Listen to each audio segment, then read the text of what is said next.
ननाथो ननाथः सदा वेङ्कटेशं स्मरामि स्मरामि। हरे वेङ्कटेश प्रसीद प्रसीद। प्रियं वेङ्कटेश प्रयच्छ प्रयच्छ।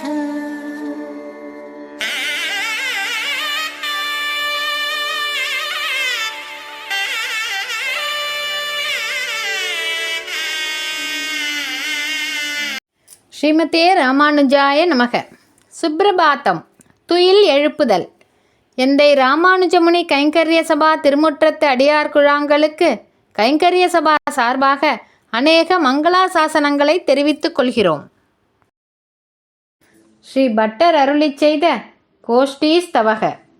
ஸ்நாத்வா நித்யம் விபுத சரசः பாதசி த்யக்தபாம்சுः கத்வா ராமான் சதத குசுமான் சம்ருதா மோதபாரக द्वारे यस्या मृदुतरगति सौम्य नारायणाख्यं पद्मानाथं भजति पवनस्तां पुरीं नौमि கோஷ்டீம்.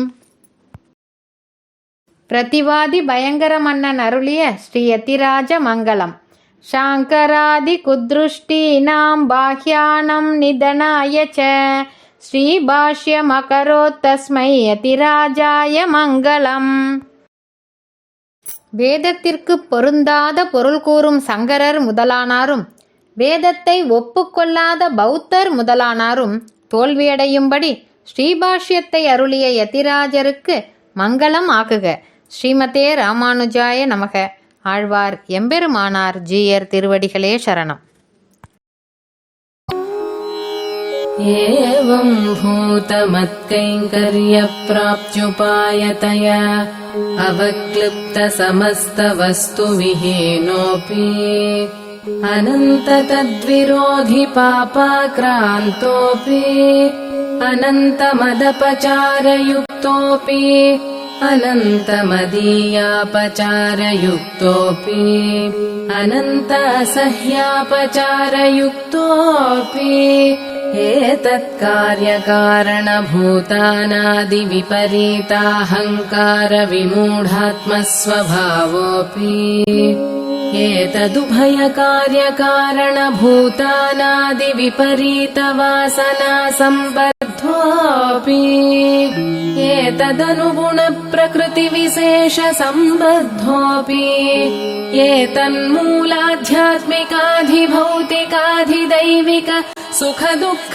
तद्धेतु तदितरोपेक्षणीय विषयानुभवज्ञान संकोचरूपमच्चरणारविन्दयुगलैकान्तिक परभक्ति परज्ञान परमभक्ति विघ्न प्रतिहतोऽपि येन केनापि प्रकारेण द्वयवक्तात्वम् केवलं मदीयैव दयया निःशेष विनष्ट सहेतुकमच्चरणारविन्दयुगलैकान्तिकात्यन्तिक परभक्ति परज्ञान परमभक्ति विघ्नः मत्प्रसादलब्धमच्चरणारविन्दयुगलैकात्यन्तिक परभक्ति परज्ञान परमभक्तिः मत्प्रसादादेव साक्षात्कृत यथावस्थित मत्स्वरूप रूप गुण विभूति लीलोपकरण विस्तारः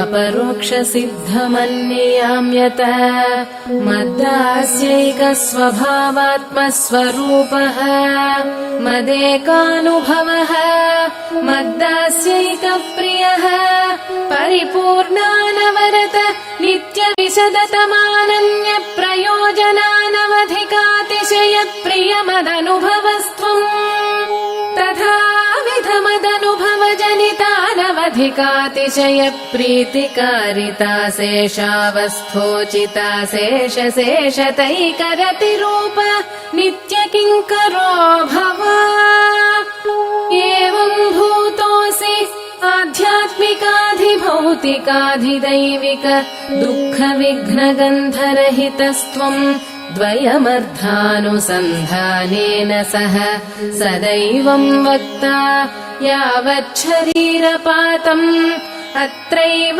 श्रीरङ्गे सुखमास्व